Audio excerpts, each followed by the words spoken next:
하죠. 사명을 위하여 살자. 사명을 위하여 살자. 그 한 TV 퀴즈 프로그램에서 남녀노소를 막론하여서 국민의 표본이 되는 사람들 한 300명을 선택을 해서 즉석 앙케이트 조사를 했어요. 과거에 우리 일제 식민지 시대 때에 사람들이 이렇게 만주로 이렇게 가면은 그곳에 이제 독립운동을 하는 사람들이 있었잖아요. 그래서 독립운동을 하는데 거기에 독립군이 되려면은 세 가지 자격 조건이 있습니다. 그게 뭐냐 하면은 첫 번째, 총에 맞아서 죽을 각오가 돼 있느냐. 두 번째는 독립운동 하다가 굶어 죽을 각오가 돼 있느냐. 세 번째는 추위에 얼어서 죽을 각오가 돼 있느냐. 이 세 가지를 통과해야 독립군이 될 수가 있었다 그래요. 그래서 300명 중에서 몇 명이나 과연 독립군에 지원을 할 수 있겠느냐 이래 봤더니 89명이 하겠다고 했어요. 그러니까 아나운서가 이렇게 볼 때는 상당히 많은 숫자죠. 그래도 오늘날 우리 성도님들에게 한번 독립군이 될 수 있는 이 세 가지 조건을 묻는다 그러면은 어떻게 대답하실 것 같아요? 독립군이 될 수 있겠어요? 예? 총에 맞아 죽을 각오가 돼 있는지, 굶어 죽을 각오가 돼 있는지, 얼어 죽을 각오가 돼 있는지.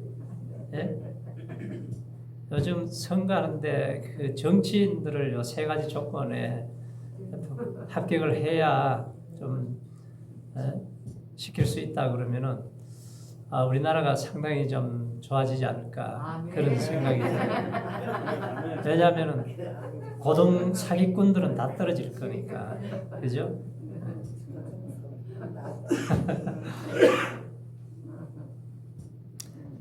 자, 우리가 애국자라고 하면은 정말 과거에는 자기 생명을 내어놓고 목숨을 걸어놓고 뭔가 희생을 할 수 있는 사람들이 그 나라를 위해서 지키고 싸울 수가 있었다는 거예요. 그런데 성경에 보면은 우리 하나님의 백성들도 정말 주님을 위해서 희생하고 헌신하고 목숨까지 내어놓고 희생할 수 있느냐? 자, 사명자가 되면은 그렇게 할 수가 있다는 거예요. 내 생명을 바쳐서 하나님이 명령하신 일이라면은 내가 순종하겠습니다. 죽을 각오로 내가 주님의 뜻을 이루겠습니다. 이건데 오늘은 그래서 우리가 나의 사명을 내가 깨닫고 사는가 한번 생각을 해보세요.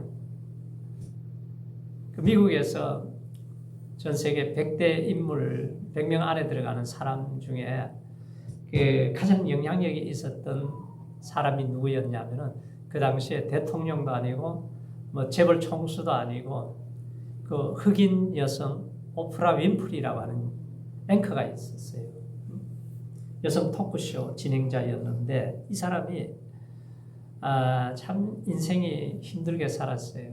혼혈아로 태어나서 버림받고 사생자를 낳기도 하고 또 죽기도 하고 여러 가지 어려운 가운데 살다가 토크쇼 진행자의 자기 있는 모습을 그대로 다 드러내서 얘기를 하니까 모든 사람들이 공감을 하는 거예요. 그래서 시청자가 한 1000만 명이 넘었습니다. 그래서 그가 어떤 고아원에 가서 여기 보니까 돈이 좀 필요할 것 같습니다. 한마디만 딱 하면은 그 다음날 수십억이 들어오는 거예요. 딱 책을 하나 들고 이 책이 참 좋은 것 같습니다. 그러면 베스트셀러가 됩니다. 아주 대단한 영향을 미쳤죠. 그런데 그의 인생에 이것이 사명이다라고 하는 자서전이 있어요. 거기에서 자기의 인생 철학을 얘기합니다. 이거는 성경 모세를 보고 배우면서 얘기한 얘기인데 만약에 내가 다른 사람보다도 더 많이 가졌다면은 이것이 축복이 아니라 사명입니다. 내가 다른 사람보다 아파하는 것이 많다면은 고통이 아니라 이게 사명입니다. 그럽니다. 내가 남보다 더 설레이는 것이 있다면은 이것은 망상이 아니라 사명이다. 내게 부담되는 것이 있다면은 강요가 아니라 이게 사명이다 그래요. 그녀는 정말 고통 중에서 살아오면서 예수님을 만나고 나니까 인생이 이렇게 변화되고 새로워지고 매일 아침에 일어나서 감사 일기를 쓰면서 뭐 평범한 감사를 하는 거예요. 오늘도 좋은 아침을 주셔서 감사합니다. 오늘도 스파게티를 먹을 수 있어서 감사합니다. 하루를 잘 지내게 해주셔서 그 감사를 드리는 거예요. 그러니까 그의 인생이 활짝 펴버린 거죠. 그래서 세상에 어떤 사람보다도 가장 영향력 있는 사람이 된 것이 뭐냐? 사명을 가지고 살 때예요. 아담과 하와에게 하나님이 사명을 주셨어요. 땅을 다스리고 정복하고 땅에 충만하라. 노아에게도 사명을 주셨잖아요. 그 모든 사람들의 생각이 악해가지고 재홍수에 다 빠져가지고 허적거리면서 죽어갈 때에 노아에게 하나님이 은혜를 입혀주셔서 가족을 구원하는 방주를 지으라는 명령에 순종해서 그 시대의 8명의 식구만 구원을 받잖아요. 무상 집안의 아들에게 아브라함에게 사명을 주셔서 믿음의 조상으로 세워져요. 이스라엘 백성들에게는 야 너희들은 제사장 나라를 세워라 그럽니다. 그러면은 하나님의 주신 사명을 어떻게 우리가 이루어 가야 되겠습니까? 사도 바울은 오늘 본문에서 주 예수께 받은 사명이다 그래요. 사명이다. 자, 24절을 한번 보세요. 24절을 우리 같이 읽어보죠. 시작. 나의 달려갈 길과 주 예수께 받은 사명 곧 하나님의 은혜의 복음 증거하는 이 일을 바치려 하면은 나의 생명을 조금도 귀한 것으로 여기지 아니하노라. 사도 바울이 어떤 사람이? 예수 믿는 사람만 보면 열을 받아가지고 감옥에다 집어넣고 때리고 스데반 집사 죽을 때에 그냥 선동을 해서 가편 투표를 하고 이랬던 사람 아니에요. 죄인 중에 괴수, 포악자, 악행자였습니다. 근데 그가 다메섹 도상에서 예수님을 딱 만나고 나니까 이분이 메시아구나. 이분이 하나님의 아들이구나. 그리고 그가 받은 사명이 뭐냐면 너는 이방인의 사도로 부름을 받았다고 해요. 이방인의 사도로. 그래서 일평생을 자기 자신을 간제와 같이 탁 쏟아부어서 일생을 드렸습니다. 그러니까 가말리엘에서 공부를 하고 지금 같으면 하버드 법대 같은 곳에서 최고의 수재로 공부를 하고 세상의 출세길이 활짝 열려 있는데 예수님 만나고 나니까 이거 인간이 추구하는 야망, 권력, 명예, 이 부귀 영광이 하나님의 나라를 보니까 이게 뭐 배설물밖에 안 되는구나. 이게 깨닫게 된 거예요. 영의 눈이 열려지니까. 그래서 그는 온 일생을 복음을 위해서 하나님 앞에 헌신을 하지 않습니까? 고 김한란 박사가 미션스쿨 그 이하학당의 총장으로 있었잖아요. 늘 예배를 드리면 말씀을 배우는데 정말 하나님이 살아계신지 이게 잘 안 믿어져요. 그래서 하나님, 정말 하나님이 살아계신지 안 계신지 좀 보여주시든지 어떻게 하든지 좀 알게 해달라고 3일 동안을 금식 기도를 하는데 3일째 새벽에 하나님께서 말씀하세요. 환란아, 너는 지금 한국에 울부짖는 여성의 목소리가 들리지 않느냐? 그 울부짖는 여성의 모습이 보이지 않느냐? 이런 하나님의 음성을 주시는 거예요. 그래서 그가 시집도 가지 않고 일평생을 여성 교육을 위해서, 계몽을 위해서 일생을 드리고, 그리고 은퇴한 후에도 그 신촌 지역에 다니면서 예수 복음을 전하다가 하나님의 부름을 받았습니다. 사명은 내게서 오는 것이 아니고 누가 주는 거예요? 하나님이 주시는 거예요. 아멘. 하나님이 주시는 이 사명, 내게서 나오는 것이 아니라 하나님이 내게 명령하시는 이 사명인데 하나님께서 예수님에게도 사명을 주셨어요. 이 땅에 보내시면서 예수님께 사명을 주신 것이 뭐냐면은 예수님이 뭐라고 그래요? 나는 섬김을 받으러 온 것이 아니다. 내가 섬기기 위해서 내 목숨을 대속물로 다 주기 위해서 오셨다는 거예요. 아멘. 그러면서 예수님은 33년의 생애를 제자들을 부르시고 다듬고 훈련시키시고 그리고 예수님은 떠나가시면서 이제 앞으로 주님 내가 다시 오는 날까지 온 세상에 이 복음이 증거되어야 된다. 이 사명을 주신 거예요. 예수님이 교회에 주신 사명도 마찬가지죠. 그러므로 너희는 가서 모든 족속으로 제자를 삼아라. 아버지와 아들과 성령의 이름으로 세례를 주고 내가 너에게 분반 모든 것을 가르쳐 지키게 하라. 아멘. 세상 끝날까지 내가 너희와 항상 어떻게 함께 하시겠다. 아멘. 할렐루야. 이 놀라운 약속을 하신 거예요.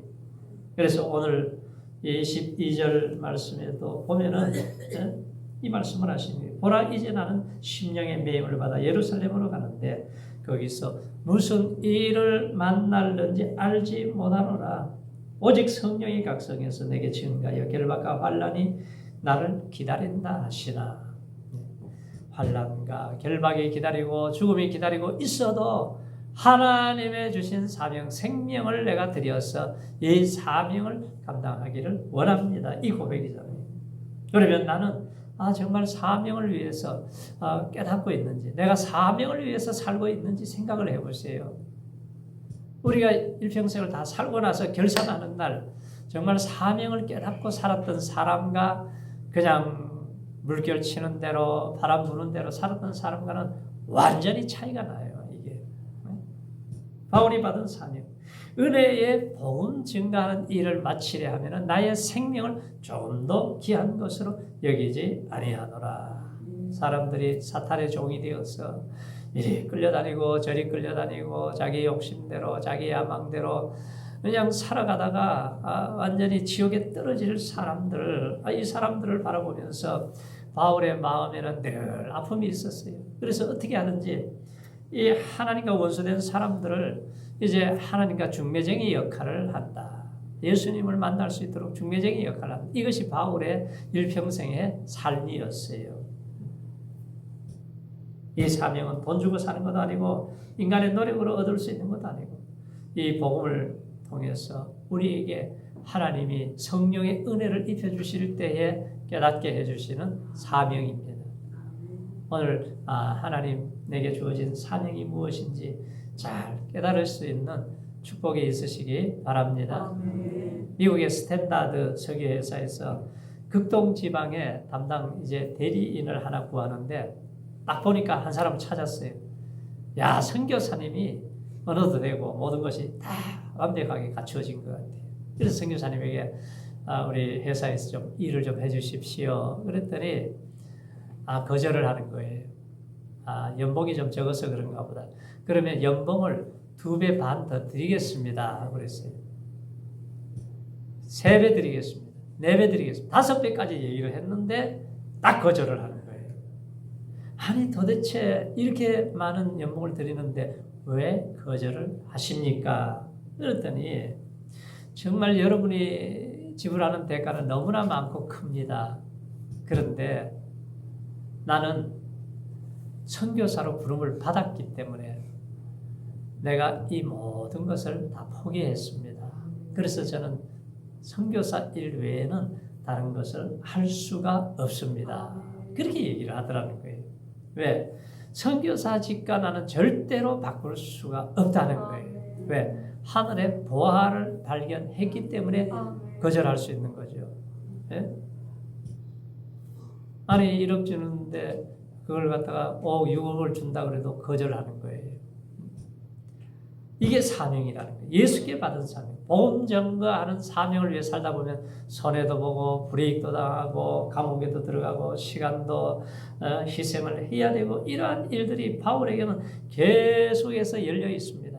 그런데 끝까지 경주자로 완수할 때까지 오랜 지점에 갈 때까지 그는 끝까지 싸웠다는 거예요. 그래서 사명을 생명같이 소중하게 여기면서 살아야 돼요. 예수님이 마지막에 온 천하에 다니며 만민에게 복음을 전파하라. 예수님께서 승천하시기 전에 그 말씀을 주셨잖아요. 그래서 우리가 하나님 앞에 설 때는 우리가 직장 열심히 다니고 자녀 열심히 키우고 사업도 열심히 하고 돈도 잘 벌고 다 중요한데 하나님이 하나 물어볼 거예요. 야, 내가 너를 구원해서 핏값으로 샀는데 너도 다른 사람의 지옥 갈 영혼을 살리기 위해서 복음을 증거했느냐? 아마 이 질문을 받게 될 거예요. 이 질문을 받을 때에 우리가 어떻게 대답할 수가 있겠습니까? 그래서 다니엘서에서는 뭐라고 해요? 많은 사람을 옳은 대로 돌아오게 한 자는 하늘에 뭐와 같이 돼요? 별과 같이 된다. 그러니까 하늘의 스타가 돼야 돼요. 우리 이 땅에 스타가 돼가지고 막 별 4개씩 달고 다니면은 대단하잖아요. 네? 어떤 집에 권사님 아들이 별 4개 달았다고 막 집에 와가지고 자랑을 하고 그랬더니 가만 쳐다보다가 야, 그거 똥별이다, 똥별. 그러니까 아무 소리도 못 하더라고요. 왜 하나님의 나라를 잃어버리고 세상의 별 달아봐야 조금 있으면 지나면은 그 별 많이 단 사람이 또 가끔 가다 보면 감옥에 가요. 그러니까 이 땅에서의 별 권세가 이거 뭐 별거 아니더라고요. 보니까 대통령 하면 대단한 줄 알았는데 전부 굴부로 묶어가지고 감옥으로 끌고 가더라고 보니까. 그러니까 우리가 하나님의 주신 은혜를 알고 하나님의 우리가 사명을 알고 사는 것이 그게 가장 지혜로운 사람이라는 거예요. 리빙스턴이 아프리카에 가서 막 복음을 전하다가 사자 공격을 받았어요. 그래가지고 실신을 해버렸습니다. 사람들이 죽은 줄 알았어요. 그래가지고 막 깨워봤더니 죽지는 않고 말이죠. 보니까 사자 이빨이 몇 군데가 물려있는 거예요. 그러면서 하는 말이 사명이 있는 자는 죽지 않는다. 그래. 사명이 끝나기 전에는 죽지 않는다. 모세도 보세요. 120세예요. 눈이 흐리질 않아. 기력이 쇠하지 않았어. 그런데 모세의 사명은 가나안까지 못 들어가는 거예요. 느보산까지 가가지고 거기가 딱 끝이야. 그러니까 하나님이 딱 불러가시는 거예요. 우리 성도님들이 아주 호흡하고 살게 하신 것은 사명이 있기 때문에 살게 하시는 거예요. 그 사명을 위해 사시기 바랍니다. 사명이 끝나면 내일 저녁에 불러갈지도 몰라요. 그걸 알고 사셔야 돼요. 은혜의 복음 증가하는 일. 하나님 영혼이 천하보다도 귀한 이 영혼을 살리는 일이 우리에게 주어진 사명이다. 세례 요한은 이 복음 증가하다가 머리가 잘려가지고 쟁반 위에 올려지지 않았습니까? 예수님은 이 사명을 위해 살다가 십자가에서 죽으셔서 구원을 완성하셨어요. 12명의 제자들 보세요. 이 복음 전가하다가 성령의 사람이 되어가지고 기름의 튀김을 받아서 가죽이 벗김을 당하고 그냥 컵에 잘려서 죽기도 하고 이러한 고통을 당하면서 끝까지 복음 전가하다가 순교의 자리까지 간 거예요. 주기철 목사님, 손양은 목사님이 우리나라에서도 순교를 하지 않았습니까? 사도 바울도 이 사명을 감당하기 위해서 장가도 가지 않았어요. 매도 수없이 맞았어요. 감옥에도 수없이 갔어요. 여러 가지 위험을 당했어요.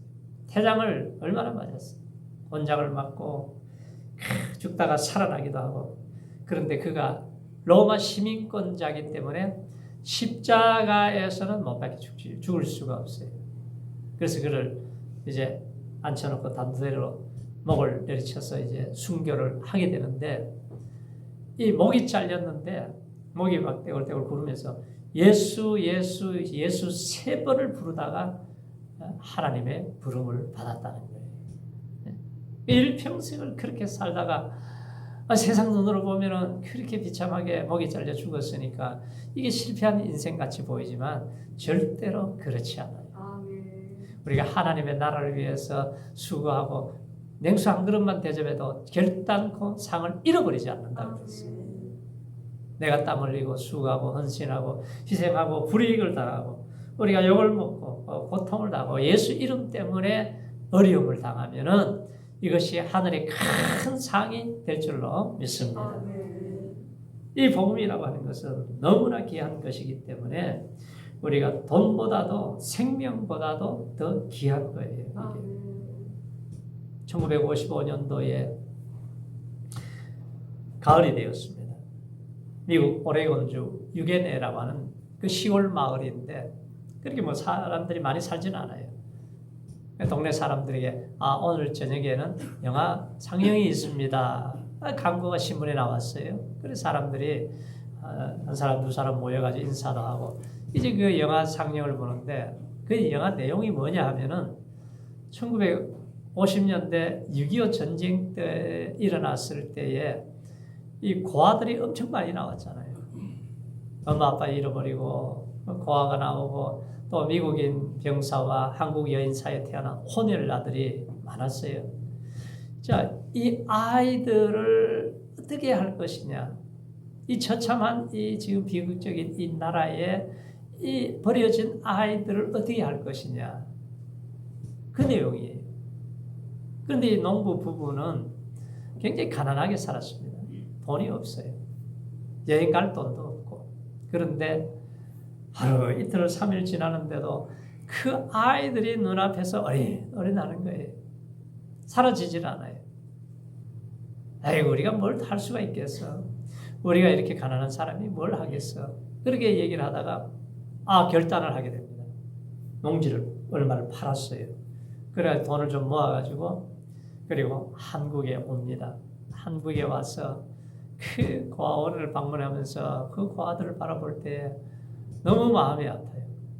그래서 8명을 데리고 가요. 미국으로.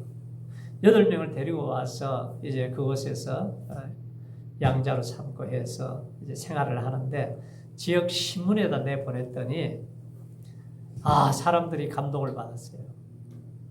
대한민국의 조그만 코리아라고 하는 나라의 전쟁의 비극으로 인해서 이렇게 고아들이 고통 중에 죽어가고 아무도 돌보지 않는데 어떻게 해야 되느냐. 그 신문에 나왔더니 말이죠. 사람들이 우리 집에도 입양을 하겠다 그러고 저 집에도 입양을 하겠다 그래가지고 그래서 한 사람 두 사람 입양을 하다 보니까 16,000명이 넘는 아이들을 입양을 한 거예요. 그러니까 그 아이들이 이제 대학을 가고 직장을 잡고 사회에서 큰 일을 할 수 있는 길을 쫙 열어준 거죠. 우리 같이 가난한 사람이 뭘 할 수 있겠어. 그랬는데 하나님이 그 감동을 주셔서 그 전자서 농토를 전부 다 팔아버렸어요. 팔아가지고 그래서 이 홀트 아동복지 선교회를 만들게 되었습니다. 자, 사도 바울이 복음 증거하는 일을 위해서 예루살렘에 올라가 죽는다 해도 나는 두려워하지 않습니다. 제자들이 울면서 말려요. 선생님, 예루살렘에 올라가면 반드시 죽습니다. 올라가지 마십시오. 야, 울면서 왜 내 마음을 상하게 하느냐. 베드로가 예수님 십자가에 죽는 걸 말리니까 어떻게 하나님의 일을 생각지 않고 사람의 일만 생각하느냐. 사탄아 내 뒤로 물러가라고 그러잖아요. 그래서 바울은 이 사명을 위해서 마지막 디모데후서 4장 7절 8절에 보면은 내가 선한 싸움을 잘 싸웠습니다. 내가 달려갈 길을 마쳤습니다. 이제 나를 위해서 의로운 면류관이 예비되어 있습니다. 이 면류관을 삼하는 모든 사람들에게 하나님이 예비해 주셨습니다.